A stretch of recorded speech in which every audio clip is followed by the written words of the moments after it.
No solo enseñes a tu hijo a leer, enséñale a cuestionar lo que leen, enséñale a cuestionarlo todo. Una reflexión del artista, actor y escritor George Carlin, con el que empezamos el primer capítulo de Sapere Aude, Humanistas sin complejos.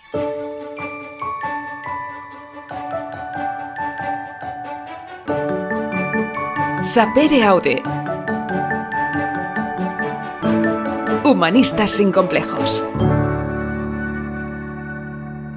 Alexis Piqué, ¿qué tal? Bienvenido. ¿Qué tal, Eduard? Bien hallado. Oye, estamos de estreno. Yo emocionadísimo siempre que se da pie a empezar un nuevo podcast. Tú y yo tuvimos ocasión de conocernos en otro podcast en el que te entrevisté y mira, resulta que hubo chispa y aquí estamos.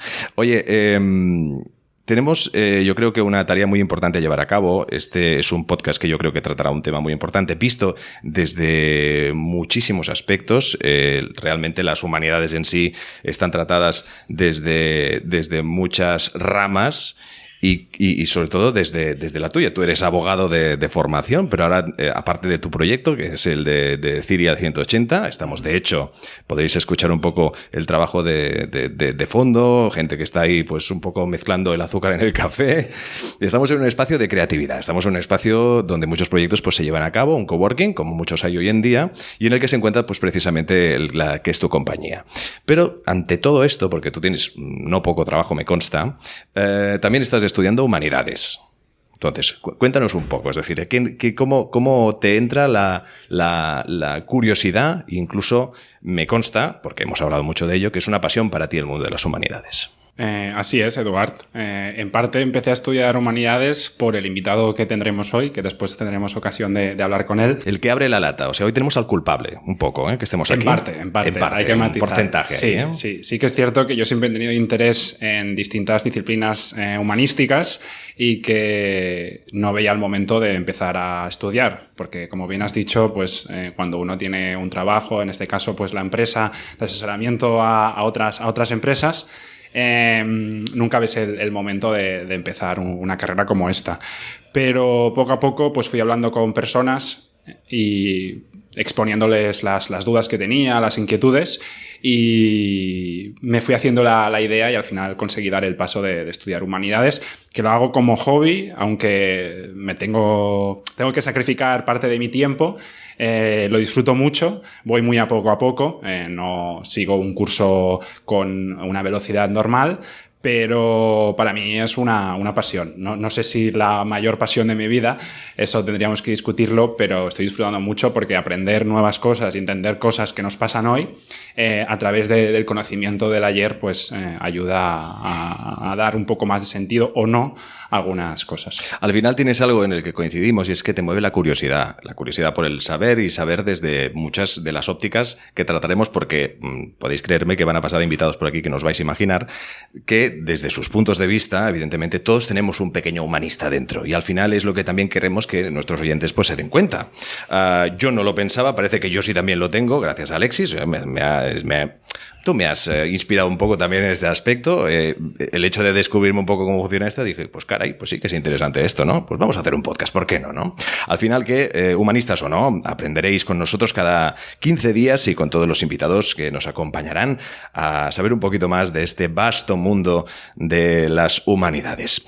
Vamos a dar la bienvenida al que es ya nuestro invitado de hoy, Jesús Hernán. ¿Qué tal? ¿Cómo estás? Pues muy bien, muchas gracias por la invitación. Es todo un honor ser el primero, el que abre la lata en este podcast. Desde luego. Así que un placer. Hombre, a ver, ya lo has oído, tienes cierta responsabilidad porque resulta que por porcentaje, ahora no desconoceremos, pero por una parte, un porcentaje muy, aunque ahí está, pues Alexis acabó dedicándose a dedicar pues parte de su tiempo, que su tiempo es oro, como yo creo que el de todos, a estudiar humanidades.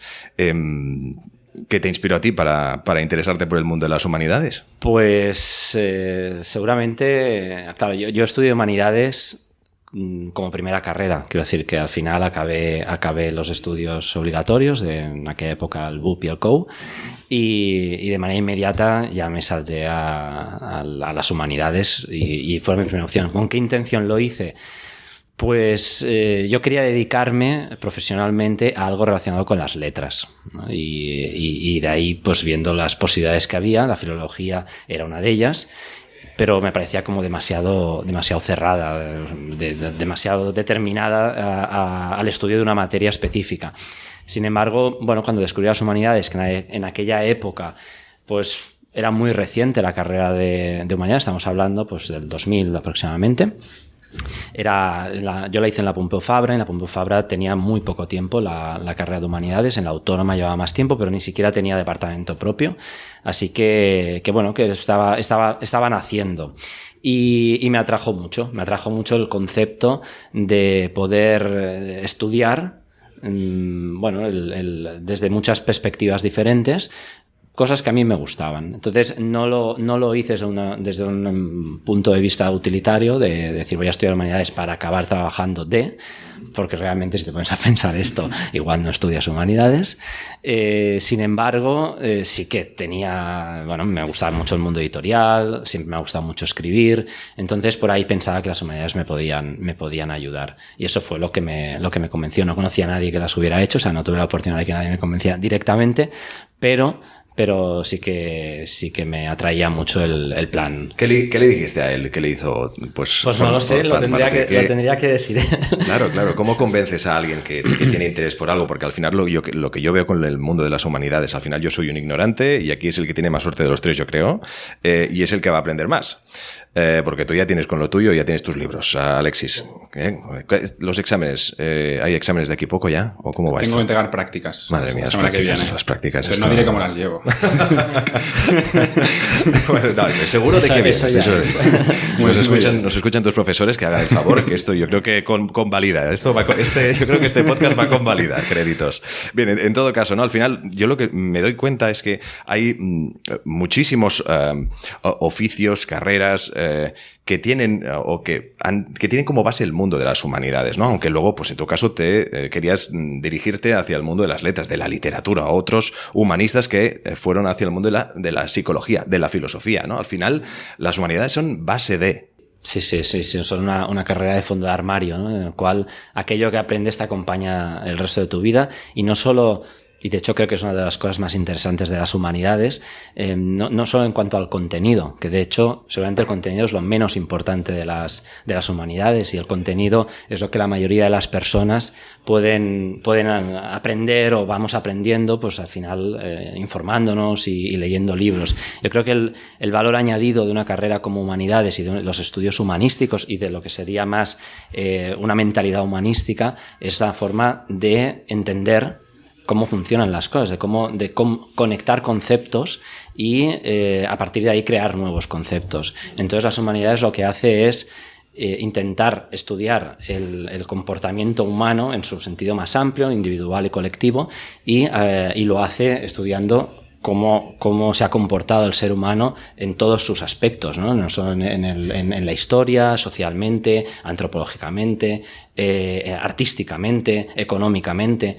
Y estas cosas que individualmente extraes una conclusión, se produce un efecto mágico cuando las estudias una al lado de la otra y las conectas transversalmente. Y este conectar transversalmente es lo que aporta a las humanidades. Creo que es el factor diferencial de una carrera como humanidades y de un pensamiento que es el pensamiento humanístico. Sin duda hemos traído al invitado perfecto con el que arrancar esto, sin duda, ¿eh? Bien, en nada entramos en materia, en nada también tengo a Alexis ya con muchas ganas también pues de preguntar y también a su forma, entre los dos, a ahondar en este vasto mundo de las humanidades. Pero antes quiero que nos cuentes un poco el que es tu proyecto actual, ¿no? Que al final tiene que ver, pues, un poco, que al final es casi un hito de lo que pretendías, ¿no? Cuando querías estudiar humanidades y especializarte en el mundo de la literatura. Cuéntanos, que es Yo leo y luego, pues, Legilan. Sí, de hecho, yo cuando acabé humanidades a lo que me dediqué fue a la tecnología, principalmente, y es cierto que siempre lo he conectado o he intentado conectarlo con las letras, con la cultura, etcétera, pero de la misma manera que decía antes, que no necesariamente las humanidades está relacionado con la cultura, no directamente, sino que para mí va mucho más allá. Todo lo que he ido haciendo a lo largo de mi vida siempre lo he conectado con las humanidades en cuanto al modo de pensar que os he comentado antes, ¿no? Entonces la tecnología es otra herramienta increíble para conectar conectar cosas, y para la tecnología tiene mucho de carácter humanístico y el pensar tecnológicamente pues puedes aprovechar mucho precisamente ese fondo, ¿no? Entonces yo he evolucionado en diferentes tipologías de proyectos, sobre todo todos con base tecnológica, hasta que he llegado a día de hoy. Y bueno, a día de hoy hace unos años que hicimos YoLeo. YoLeo Legilan es el mismo proyecto, solo que YoLeo es la marca a nivel de fuera de Cataluña y Baleares, Valencia, y Legilan es la marca específica para países catalans.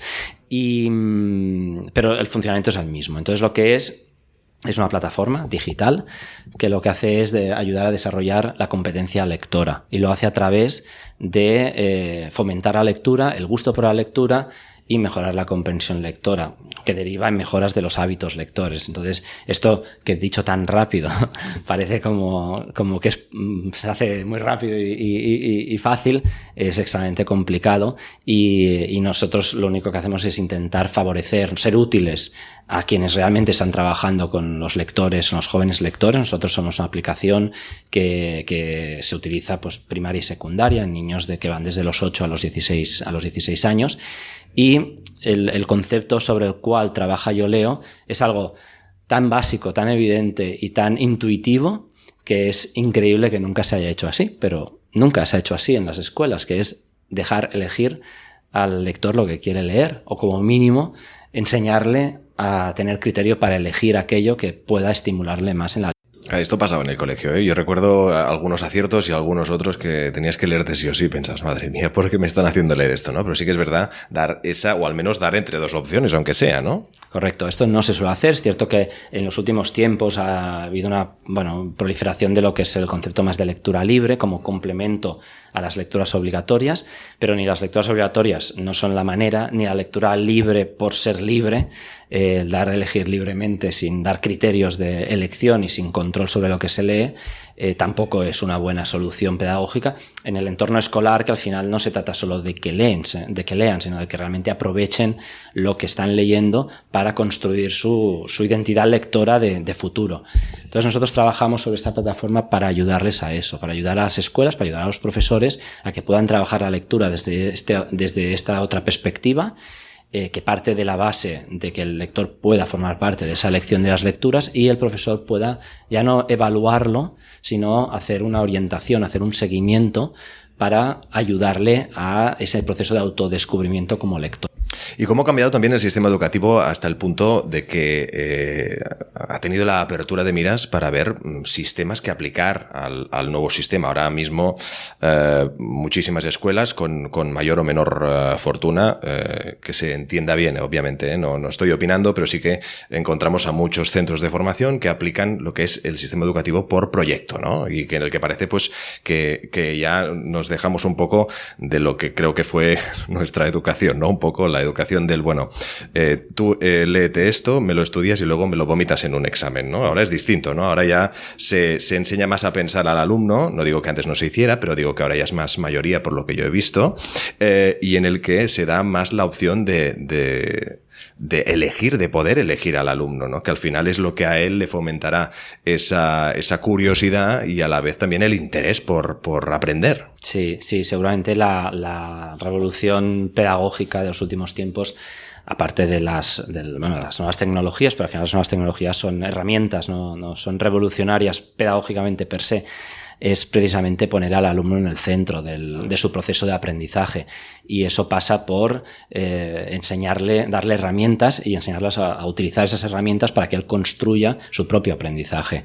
Esto es muchísimo más difícil de hacer como profesor, ¿no? como escuela, que lo que se hacía antes, que era centrarse más en el contenido y no tanto en los engranajes de cómo funciona el mundo, que precisamente es lo que estudia las humanidades, ¿no? Desde luego. Y además, ¿qué recuerdas de la primera vez en la que se empezó a aplicar esto precisamente en algún centro educativo, ¿no? Al final, el decir, por fin esto ya marcha, ya tracciona. Pues, la experiencia es increíble. El ir a un centro, yo visito muchos centros, y poder explicar el proyecto. Y la primera vez que lo explicas genera mucho interés, porque claro, ya solo el impacto de un lector, de un alumno, que de repente, pues precisamente ve la Celestina versus Harry Potter. a toda una serie de libros con portadas coloridas, claro, ¿no? Claro. Y a ver, también estamos hablando de literatura de calidad. O sea, está claro. Que hay que mantener el equilibrio, ¿no? pero hay mucha literatura de calidad. Hay que leer de todo, sí que es verdad, y sí, hay clásicos que son imprescindibles, pero sí que es verdad que según qué edad te pillan, pues hombre, que al final se trata de fomentar la lectura, ¿no? Correcto. Y además la lectura siempre lo comparo con, es un músculo, ¿sabes? Es un músculo que se tiene que ejercitar. Cuanto más lees, pues mejor lector, eres un lector más competente, ¿vale? Mejoras tu competencia lectora y eso es lo que te permite todavía leer mejor. Entonces es un círculo virtuoso que el disparador es leer. Y poco a poco es leer, adquirir conocimiento y eso te ayuda a leer cada vez mejor. Entonces, ese primer impacto cuando lo explicas, además, bueno, nuestra plataforma está gamificada, visualmente es muy atractiva, entonces, bueno, para ellos es como, esto mola. Y entonces pero este impacto, este wow effect es fácil de generar, ¿no? Exacto, al final es algo que forma parte de su día a día. Hoy en día todos son este tipo de estímulos, ¿no? Al final adaptarlo forma parte del éxito, o gran parte del éxito, ¿no? Lo más chulo es cuando vuelves al cabo de un tiempo o cuando ves realmente el efecto que está teniendo aquello que tú estás haciendo, porque cuando los que hacemos proyectos digitales, a veces el usuario es un gráfico, ¿no? No ves realmente. Sin embargo, nos envían muchos mensajes, comentarios, ves directamente de los profesores que te hacen comentarios, y cuando vas allí y te ven y dicen, no, este es el de Legiland, ¿no? Es como, sí, es algo que ellos en el fondo viven cada día con ellos, con Legiland, y haciendo cosas y les generan estímulos positivos. Entonces, de alguna manera, cuando tú vas a un colegio y eres el de Legiland, ves como admiración. Hay murmullos, de pronto la gente... Hace ilusión, pero sobre todo hace ilusión ver que realmente ellos están disfrutando con algo con lo que, por desgracia, no hemos disfrutado suficiente en el colegio, que es con la lectura. Claro, ¿no? Es que normal también que tengan esa visión. Yo recuerdo con 15 años, 5 horas con Mario, y pensé, ¿qué está pasando aquí, no? Sí.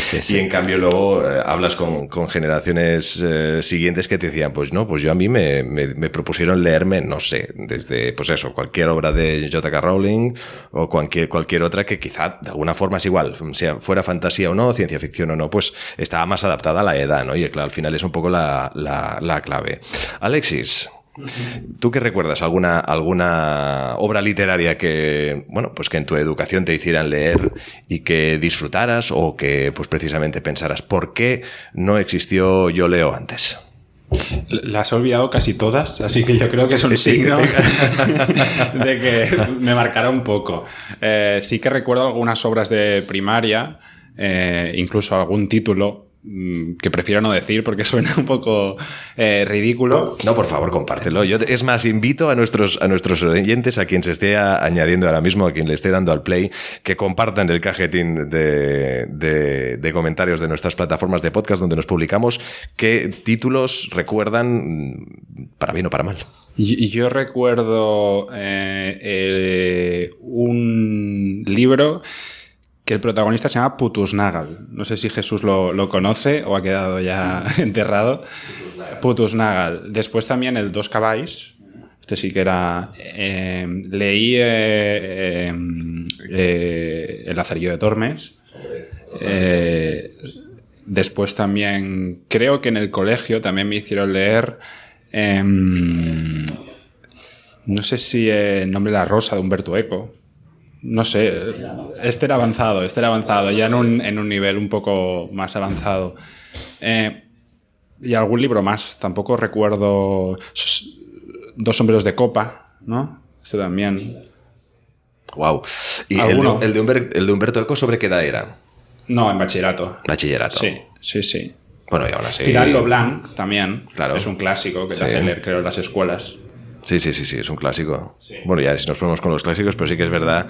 Pero que son libros, algunos de ellos, pues que entraron con mayor o con menor suerte, pero sí que es verdad que algunos, teniendo en cuenta la edad, pues quizá no. Pero bueno, oye, funciona así durante muchos años. Tampoco ahora vamos a todo lo pasado, pues fácil criticar, digo yo, ¿no? Al final te tienes que encontrar con la situación. Y en todo caso, hoy lo que queremos es aportar y es hablar de este proyecto. Y también creo que ya es importante que pasemos y que ya entremos en materia en lo que es las humanidades. Alexis, cuando quieras. Yo creo que Jesús, en su introducción introducción ha dicho muchas cosas. Antes le habías preguntado qué me había dicho a mí hace un tiempo para convencerme. ¿Te acuerdas? Bueno, es parte de lo que ha dicho. Yo creo que has podido ver un gran ejemplo de cómo transmite Jesús su experiencia estudiando humanidades y qué utilidad, aunque él rechaza ese término, ha tenido en su vida después profesional y personal. Así que el discurso que él tiene, que es el que tuvo entonces conmigo, me ayudó a disipar algunas dudas que tenía si estudiar humanidades o ir directamente a estudiar historia, cine. Preferí hacer humanidades por esa transversalidad que comentaba Jesús y la posibilidad de conectar muchas cosas a la vez, que creo que es muy interesante. Desde luego, y tan interesante como que da pie a una cantidad de preguntas que tienes ganas de hacernos y de hacer a nuestro invitado de hoy, porque al final, pues como decíamos, nos mueve la curiosidad. Sí. Yo tengo una primera pregunta y es si Jesús cree que están de moda las humanidades, porque parecía que era una disciplina, por llamarlo de alguna manera, que estaba pasada de moda, que estaba enterrada, pero en los últimos tiempos, incluso también gracias a el auge de la tecnología, ha vuelto a resurgir un movimiento que está intentando desenterrar esa disciplina y volver a encontrar la utilidad. Es una pregunta complicada. Y eso que hemos estado calentando previamente. Sí, pero no. Y mira que esta pregunta la venía preparado para que me la hicieran. Claro, igual hay que preguntarse previamente qué son las humanidades para saber si están de moda o no están de moda. Si nos ceñimos propiamente a los estudios humanísticos, cuando yo estudié humanidades, al segundo año hubo una propuesta de ley de abolición de la carrera de humanidades, con lo cual creo que estamos mejor que en aquel momento desde un punto de vista de estudios humanísticos, y me consta que año tras año ha habido cada vez más estudiantes de humanidades. Puede que a raíz de eso, a lo mejor, ¿no? Provocó en plan, pero que nos van a quitar esto. Sí. ¿Pero qué es esto de humanidades? Pues mira, me gusta, ¿no? Voy a estudiar. Con humanidades y luego con filosofía también, claro. Hago un conato así de intentar quitarlo. Y fue bastante mediático, y de hecho allí pues hicimos muchas movilizaciones y al final pues la cosa salió bien. Creo que en ese sentido es una batalla ganada. O sea, las humanidades ya están aquí, ya están consolidadas, y como estudio, de fondo las humanidades no es una disciplina por sí misma, es un conjunto de disciplinas, pues creo que sí que están, no sé si de moda, pero sí que como mínimo están más tranquilas que lo que estaban hace un tiempo. Ahora bien, si tuviera que responder a la pregunta de si las humanidades están en riesgo... Claro. Pues no es que estén de moda, es que están ya fuera de riesgo, ¿no? Un poco que están fuera de peligro, ¿no? Exacto, sí, igual es un hype que tampoco lo describiría como hype, pero sí que sí que pienso que el pensamiento humanístico sí que está en riesgo. Pero ¿cómo puede algo formar parte de la base de la historia del pensamiento mundial? Ya hablemos con términos grandilocuentes.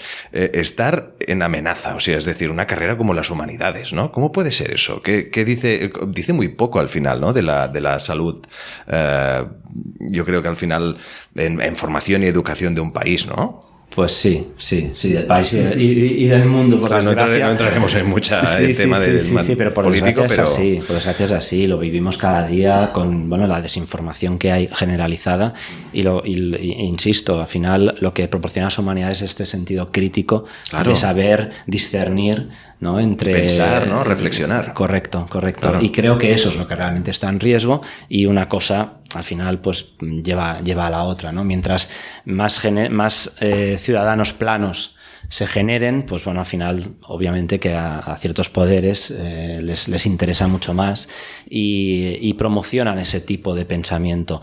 Sin embargo, el ciudadano crítico sí que valora y de hecho pues esos estudios humanísticos se están siendo propulsados por ese tipo de ciudadano que valora ese tipo de pensamiento crítico. Pero claro, esto en el fondo es minoría y será una moda, pero será una moda excepcional y ojalá se consolide, pero en el fondo es minoría. El problema es que el mainstream, ¿no? de poblacional tiene una serie de inputs y no tiene las herramientas para analizar esos inputs de manera crítica y pensar de manera crítica, que es lo que realmente debería ser, ¿no?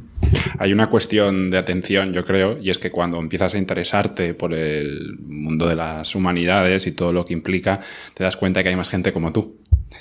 Entonces te puede parecer que están resurgiendo, que no son una reliquia del pasado, sino que el estado anímico de las humanidades no es la muerte, sino que hay gente que sigue interesándose por esas disciplinas y dedicando parte de su tiempo a leerlas y a recuperar pensamientos del pasado. Sí.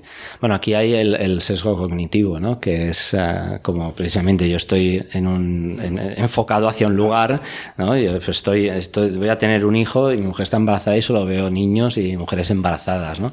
Igual con las humanidades pasa algo parecido. Cuando estás estudiándolas ves muchos humanistas que van saliendo como bullets, ¿no?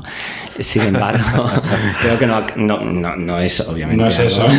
Multitudinario, no lo es. Y lo que sí que debería darse mucha más voz, porque ¿qué sucede? Al final, ya no hablo solo del humanista como concepto, es algo que igual ni socialmente se sabe qué es, ¿no? Pero entendamos esa persona que reivindica precisamente esta lectura crítica de la realidad. Entonces, esto, ¿quién lo suele hacer? Lo suelen hacer muchas veces un ámbito de personas que está dentro de la intelectualidad y socialmente a este sector se le margina. O sea, se le margina porque al final está fuera de lo que sería precisamente la opinión pública, la opinión mayoritaria y no forma parte de la discusión del día a día de las personas. Entonces, las humanidades muchas veces, esto ha pasado a lo largo de la historia, acaban siendo un reducto de elitista. Y esto es algo que pone más en riesgo precisamente a las propias humanidades. Claro, ¿no? el elitismo, aunque parece que como concepto siempre tiene una connotación negativa, ¿no? Parece que el elitismo pueda generar rechazo y no tiene por qué. No tiene por qué. No tiene por qué, pero claro, cuando el concepto de élite parece ya como claro, superior, ¿no? Pero bueno, este grupo de personas que defienden esta manera de pensar están tan alejadas muchas veces del otro grupo de personas que, bueno, quizá ni se han planteado ciertas cuestiones o simplemente pues están en otro estadio de cosas. Como no hay comunicación entre las dos partes, no se enriquecen mutuamente. Entonces el que está en un lado cada vez tiende a ir más hacia ese lado y el que está en el otro tiende más hacia el otro. Entonces, un riesgo de las humanidades precisamente es que las humanidades o el pensamiento humanista y crítico se aleje de donde tiene que estar, que es en toda la sociedad. Es muy interesante lo que comenta Jesús, porque esta etiqueta de elitista, que yo creo, por lo que he leído hasta el momento, que siempre ha perseguido a la disciplina. Sí que es cierto que el concepto de elitismo ha ido variando, porque antes el acceso a este tipo de conocimiento estaba únicamente a manos de la gente de poder y económicamente en una situación muy favorable. Ahora sí que es cierto que el conocimiento pues, se ha abierto y todo el mundo puede alcanzarlo. Pero incluso en escuelas privadas de países como Estados Unidos, el Reino Unido, se han fomentado escuelas muy elitistas donde se enseñaban idiomas como el latín o el griego y se han creado clubs de gente que estudiaba este tipo de disciplinas y a partir de ahí se han generado lobbies muy importantes. Estoy con Jesús que es un poco peligroso, incluso yo a muy menor medida me sucede un poco lo mismo, ¿no? Y muchas veces lo he comentado con Jesús, que empiezas a leer, a informarte sobre una cosa, sobre temas y tienes poca gente con quien compartir este tipo de preguntas y no sabes hasta qué punto te acaba todo este conocimiento, que es muy poco en mi caso, pero es ya un poco más que el resto de la gente, te acaba separando un poco del mundo real, del mundo más menos profundo, por así decirlo. Y creo que es un peligro, es una trampa a la hora de seguir profundizando en conocimiento y poder acabar distanciándote de todo lo que supone la vida real. Mira, precisamente es lo que es uno de los objetivos de este programa, de este podcast, y es al final abrir el mundo de las humanidades absolutamente a todos aquellos que incluso no hayan oído hablar en su vida, ¿no? Y al final hacerlo llano, hacerlo entendedor y ver pues cómo precisamente acabar incluso adquiriendo ese carácter ponderado del humanista, ¿no? Porque al final el humanista lo mira todo en perspectiva, porque al final como tiene no más conocimiento, pero sí ha leído más o se ha informado más, porque al final el humanista parece que tiende a informarse sobre lo que pretende hablar, ¿no? Sí, sí. El humanista, por defecto, tiene al menos la inquietud de cuestionar los puntos de vista. Entonces, tiende también a buscar diferentes puntos de vista y a partir de los diferentes puntos de vista construye uno nuevo que enriquece a los otros. Entonces este es un trabajo constante que no tiene tanto que ver, que también tiene que ver con el conocimiento que puedas tener de las cosas. Yo digo que yo no soy experto en nada y cada vez menos experto en nada, pero sin embargo, precisamente esta conciencia, ¿no? de todo lo que te falta por aprender, que te puede generar ansiedad a veces, ilumina aquello que lo poco que sabes y te marca pues caminos para seguir aprendiendo. Entonces, cuando enlazándolo un poco con el tema anterior, yo creo que precisamente las humanidades, para desencallar esta bicefalia, ¿no? de elitismo versus pueblo llano, por decirlo de alguna manera, hablando en términos histórico-clásicos, la manera no es tanto determinar al humanista por lo que sabe, sino determinar al humanista por su manera de pensar. Entonces, a partir de ahí, y ahí la educación tiene mucho que ver, da igual si tú al final pues eres un doctor en filosofía, tú puedes trabajar y ser súper feliz siendo mecánico, y digo una profesión por decir la primera que se me ha ocurrido, pero sin embargo ser crítico. Y sin embargo, bueno, puedes leer a quien quieras leer sin más pretensión que disfrutar de esa lectura y que te enriquezca a nivel personal, ¿no? A veces también yo conozco muchos humanistas y muchos intelectuales, ¿no? Pero conozco unos cuantos intelectuales que a veces parece que caen en una competición con ellos, o sea, consigo mismo por ir más profundo, ¿no? Por saber más. Y de eso no van las humanidades. Claro, de ahí se desvirtúa el concepto de las humanidades. Claro. Yo creo que las humanidades deberían entenderse precisamente como eso, ¿no? Como tener la capacidad de desvelar engranajes y a partir de ahí entender cómo funcionan las cosas y por qué somos como somos y construir pues lo que queremos ser o lo que vamos a ser. Claro, y muy importante lo que tú antes decías, al final es igual la formación que tengas, es igual de lo que te trabajes o lo que te dediques, ¿no? Al final es el fomentar ese espíritu curioso, esas ganas de aprender. Correcto. Y que no deriven en ansias, eso sí, que no os agobiéis, sí, ¿no? Que al final aprender es bonito, yo creo que tener las ganas de aprender es bonito de lo que sea, ¿no? Uh-huh. Bueno, Jesús, yo tengo otra pregunta, aunque más o menos estamos comentando algunas cuestiones. ¿Crees que las humanidades nos hacen más listos, más cultos, más libres, más sensibles? ¿Para qué sirven las humanidades en pleno siglo XXI? Pues seguramente sirvan para hacer una sociedad más feliz, entendiendo feliz por un estado de bienestar, ¿no? De tranquilidad con uno mismo y con los demás, sin más. ¿Por qué? Pues precisamente por eso, porque es una herramienta que te permite poner las cosas en perspectiva.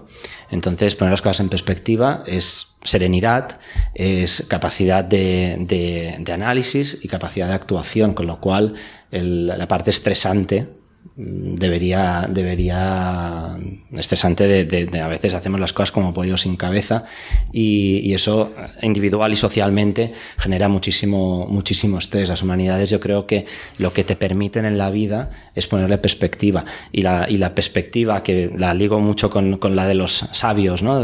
El sabio tradicional, aquel que está en paz consigo mismo, para mí es el estadio al que puedes aspirar a través de las humanidades. Es ese autoconocimiento que te permite también conocer en qué mundo estás y actuar en consecuencia. El mundo no es perfecto, las personas no somos perfectas y entonces las humanidades no te hacen más perfecto, lo que te permiten es sobrevivir mejor en ese estado de imperfección.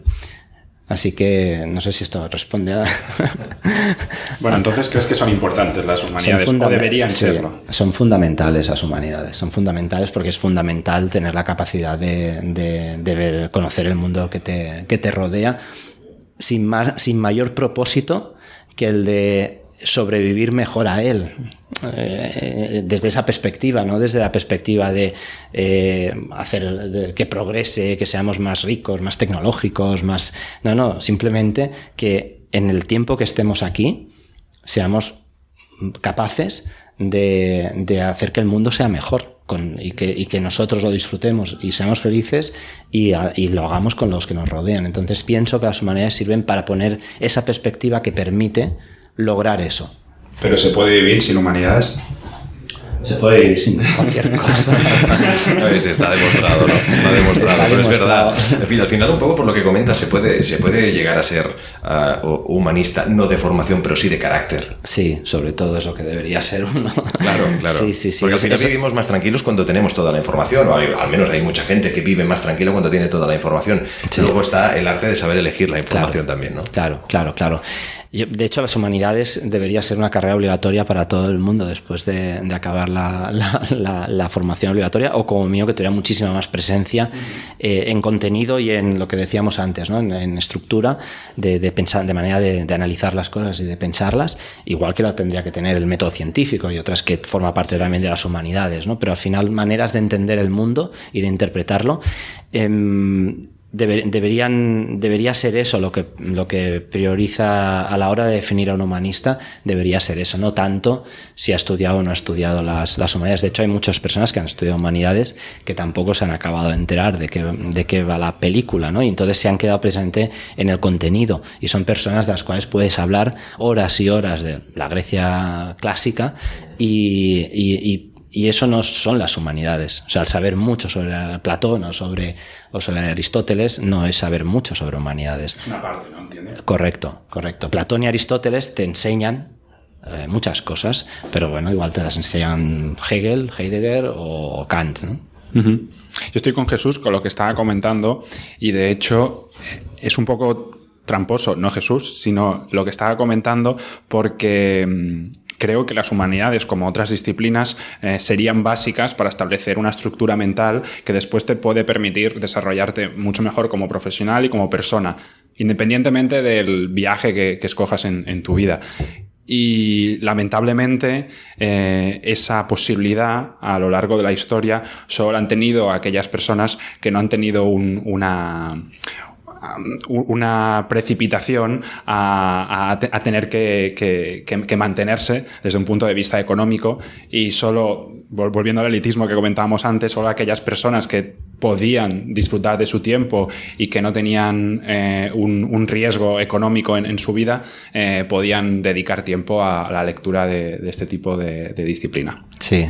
Esta es una paradoja de la cual es muy difícil de salir vivo, ¿no? Porque, y esta paradoja se da especialmente en las sociedades occidentales a lo largo de toda la historia. Sin embargo, en otras sociedades no se da esto tanto, sino que la supervivencia propiamente del día a día, aunque no esté cubierta y sea algo fundamental, no está alejado del mundo más espiritual. Sí, pero es una trampa, es lo que comentaba. Sí. Necesito tiempo para formarme como persona, para conseguir este criterio que comentabas, pero no tengo tiempo porque la sociedad me empuja a hacer algo útil en mi vida que me dé un rendimiento inmediato. Claro, pero esto me recuerda, y no tiene que ver, pero sí que tiene mucho que ver, alguna conversación que tenía yo con algún amigo mío que dice, bueno, sí, me gustaría tener más tiempo, ¿no? para pasar con mis hijos, ¿no? Uh-huh. Pero sin embargo no quiero que a mis hijos les falte de nada. Como a mis hijos no quiero que les falte de nada, trabajo más horas. Claro. Con lo cual... el problema se muerde la cola, ¿no? Sí, paso menos tiempo. El problema es el tiempo, sí. Exacto. Entonces, claro, en la sociedad en la que vivimos, precisamente, nos esclaviza el pensar que tenemos que ser productivos y cada vez más y escalar en la escala social y pasar de peón a jefe, de jefe a directivo, de directivo a presidente, etcétera, etcétera, ¿no? Entonces, esa es el círculo vicioso en el que estamos, bueno, todos caemos porque ya nacemos dentro de él, y que en la sociedad occidental nos esclaviza y nos aleja, y igual no es casualidad que sea así, nos aleja precisamente de este estadio social en el cual todos somos un poco más críticos. ¿Por qué? Porque le dedicamos tiempo a pensar. Dedicarle tiempo a pensar nos requiere de más que tener tiempo. Sí, sí. Claro, y el tener tiempo, tal como está montada la sociedad, y de ahí que dijera que igual no era aleatorio, nos lo quitan. Que tienes ganas de pensar, existe Netflix y ahí ya ahí se ha acabado sí, ya, sí, ¿no? Sí. Bueno, claro, en la sociedad del entretenimiento también es eso, ¿no? También desde luego. También es, hay mucho contenido, está claro, audiovisual, y espero que este también forme parte de él, precisamente que ayude a reflexionar, a pensar y a despertar curiosidades, como estamos defendiendo un poco. Yo creo, Eduard, que desde este momento admiraremos mucho más a las personas como Jesús, que deciden a los 18 años o incluso antes empezar a estudiar este tipo de carreras en lugar Totalmente de acuerdo. Sí. Jesús, tú tienes un recorrido en el mundo de la tecnología, y ahora mismo se nos presenta un futuro con la aparición de tecnologías inteligentes que, por una razón u otra, serán capaces de hacer mejor que nosotros lo que hasta ahora hemos hecho con tantas limitaciones. Mi pregunta es, ¿y en medio de todo esto, dónde estamos nosotros? O mejor dicho, ¿quiénes somos nosotros? Te has fijado, ¿no? Sí. Yo ya te he advertido, ya te lo he dicho. Preguntas concretas. Aquí el experto es él. Yo estoy en esta dupla. Mira, a ver, ligando con lo que decíamos antes, no sé si será así, pero podría ser una oportunidad el hecho de que haya una tecnología que nos libere, ¿no? Y que nos libere de tiempo. Puede permitir que la sociedad pueda dedicar ese tiempo a aquello que comentábamos antes, ¿no? Que es, bueno, pues más a uno mismo y a la parte más reflexivo-crítica o de entretenimiento de otro tipo. Es muy idealista, ¿eh? No a Netflix. Soy idealista, pero claro, no soy idiota. Entonces, yo lo veo como una oportunidad. La lectura a veces que se hace es la contraria, ¿no? De esto pues nos vamos a quedar sin trabajo, bla, bla, bla, todo esto y no vamos a poder mantener la vida que tenemos actualmente. Pues seguramente esto es una buena noticia. Que trabajemos menos desde el punto de vista del trabajo, que no aportamos valor.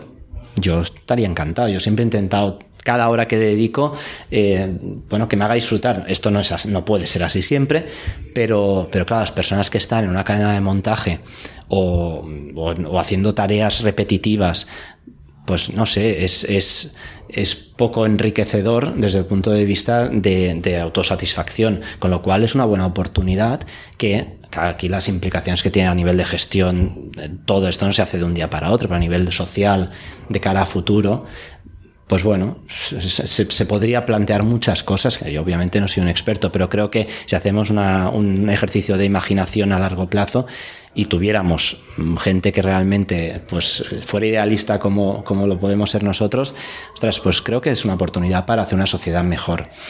No sé qué pasará, pero yo al menos lo veo así. Yo estoy con Jesús, no sé tú, pero lo de tener más tiempo para dedicarlo a otras cosas, bienvenida sea la tecnología. No, desde luego, yo estoy convencidísimo desde el minuto 1, o sea...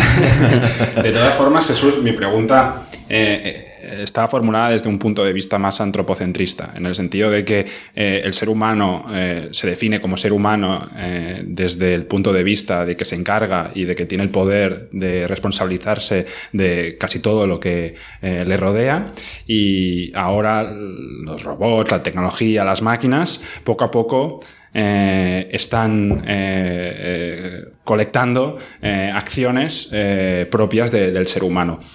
Cuando todo giraba en torno al ser humano y ese giro empieza a derivar hacia algo que no somos nosotros, ¿qué rol jugaremos como especie? Bueno, es que igual somos una especie como muy prepotente, ¿no? Y pensamos que las cosas han girado siempre alrededor nuestro, cuando nunca ha sido así. Es decir, que nosotros somos una mota de polvo en toda la historia del universo.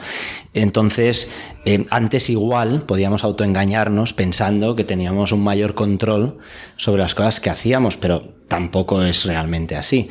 Siempre hay estructuras sociales que acaban tomando decisiones por nosotros, y lo mismo en el trabajo, y siempre hay máquinas, y no es lo mismo cómo se fabricaban los coches hace 100 años que cómo se fabrican ahora, y si ves el proceso, bueno, el trabajador que estaba antes respecto al que está ahora es más o menos autónomo, está más o menos cosificado, domina más su vida o la domina menos. Pues igual no es la lectura que yo haría de decir, bueno, los robots, las máquinas, la inteligencia artificial nos van a quitar, o sea, van a hacer que nuestro rol sea menos, o vamos a estar más sujeto al control de terceros de lo que estamos ahora. Pues de nuevo, yo también lo seguiría planteando como una oportunidad. Igual lo que va a hacer es que precisamente nos podamos concentrar más en lo que somos. Es decir, que tomemos conciencia de cuál es nuestro rol realmente en este mundo. Y es que somos un animal. O sea, somos un animal con mucha responsabilidad, porque nuestros actos... Sí, no, somos una especie. Somos un animal racional y a veces, bueno, claro, tremendamente irracional según cómo. Correcto. También, la diferencia es que nuestros actos tienen un efecto, bueno, pues igual con un impacto muchísimo mayor. Pero un día pues desapareceremos como especie y la vida continuará igual. Bueno, de hecho, exacto, a lo mejor al mundo le hacemos un favor, ¿eh? Igual hemos empezado. Claro, a lo mejor vete a saber, exacto. Bien. Para concluir, Alexis, ¿te queda alguna de las preguntas? ¿Alguna con la que te gustaría concluir? Estamos llevando al límite ya de nuestro tiempo. Me quedan muchas preguntas que no he podido hacer. Sí que es cierto, para no hacer una de nueva, y yo creo que ojalá tengamos otra oportunidad de hablar con Jesús. Ya te digo yo que sí, segurísimo. En relación a lo que estabas comentando, al final el ser humano sí que es verdad que es un animal, es una especie, que hemos desarrollado ese sentimiento de que todo gira en torno a nosotros, pero el ser humano es digno por la aspiración que tiene, ficticia tal vez, como comentabas tú, pero sí que es verdad que el hecho de podernos encargar de ciertas cosas que entendemos que nos definen como ser humanos, que pueden verse sustituidas, como por ejemplo la reproducción, se puede dar un futuro donde la reproducción ya no pase por el ser humano. Cosas tan importantes, tan intrínsecas a nuestra especie y algo muy animal, esto sí, que pueden verse sustituidas y que seguramente se verán sustituidas, esto no puede hacer que perdamos cierta perspectiva de lo que somos y que nos tengamos que plantear cuál es nuestro rol en el mundo que conocemos. Sí, a ver, esto nos puede hacer que nos olvidemos todavía más de que somos una especie animal, ¿no? y de dónde venimos. Y eso, pues bueno, es peligroso porque, claro, estas decisiones de esto, que, por ejemplo, que acabas de decir, no las toman las máquinas, es decir, que al final las tomamos nosotros como seres humanos, y hay una cuestión ética y, bueno, muchas cuestiones que determinan al final cómo vamos a ser. Pero en última instancia, más allá de dónde están los límites, igual los límites estos ya hace mucho tiempo que los pasamos en muchos otros aspectos, ¿no? Y esto sería como un paso más. Claro, no sé hacia dónde nos puede llevar como especie. Yo creo que a tu pregunta la respuesta sería sí, pero ya estamos muy lejos de lo que somos.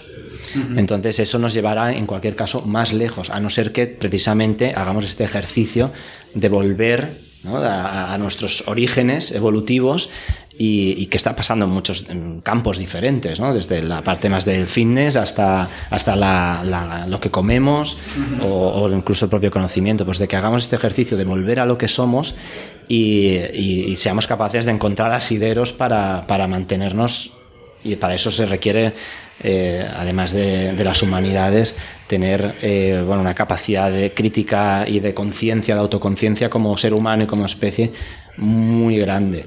Entonces es peligroso porque no se tiene. Es peligroso porque no se tiene y porque cada vez nos estamos alejando más de lo que somos y pensando que podemos ser más de lo que somos. Y ahí es donde entraremos en cuestiones de riesgo. Caray, qué futuro nos espera. Pero bien, así empezamos el podcast, ¿eh? Ya que queda dicho, pero sí que es verdad que hoy se han tratado temas súper interesantes y es algo con el que también me gustaría concluir, es que me dijeras qué humanista recomiendas para que la gente pues empiece a curiosear sobre el tema. A todo aquel que ahora mismo haya dicho, oye, esto a mí me interesa, esto no es lo que yo me pensaba que eran las humanidades, que al final es lo que trataremos aquí un poco de reflejar. Pues muchísimos humanistas. Entiendo que son muchos, obviamente, pero uno. Sí, pues mira, cuando lo has dicho, me ha venido a la cabeza Saramago. Saramago. Me ha venido a la cabeza Saramago, sí. Y me gusta mucho, especialmente Saramago, porque además de pensador, es escritor, bueno, era Saramago, y enlaza la parte creativa con la parte reflexiva de una manera espectacular. Es profundo, pero a la vez es cercano. Entonces, bueno, pienso que es un escritor humanista imprescindible. Hay muchísimos otros, pero cuando me has dicho humanista, no sé por qué, me ha venido a la cabeza Saramago, entre todos los que podría haber dicho. Jesús Hernán, ha sido un placer. Te agradecemos muchísimo que hayas abierto la lata de este primer capítulo y ya hemos dicho que, y por lo que nos ha quedado por hablar, porque realmente da gusto escucharte, da gusto escuchar a Alexis cómo te pregunta, así que haremos una segunda ronda segurísimo, por lo tanto mantente atento al móvil que te llamaremos seguro. Alexis, esto ya ha empezado, ya está, ya lo tenemos. Esto ya ha empezado, sí, y con la mejor persona posible. Desde luego. Yo creo que la gente que lo escuche se dará cuenta de la magnitud de Jesús como persona. Desde luego. Oye, nos vemos en 15 días y lo haremos además con otro invitado muy especial. Este podcast empieza muy fuerte, ya lo hemos advertido anteriormente. Ya sabéis que esto es Sapere Aude, Humanistas sin complejos. No dudéis en inscribiros, en seguirnos en nuestras plataformas de podcast, en Spreaker, iVoox, iTunes, Google Podcast y Spotify, y como también en nuestro canal de YouTube. Ya sabéis, esto es Sapere Aude, Humanistas sin complejos. Gracias a todos. Sapere Aude, Humanistas sin complejos.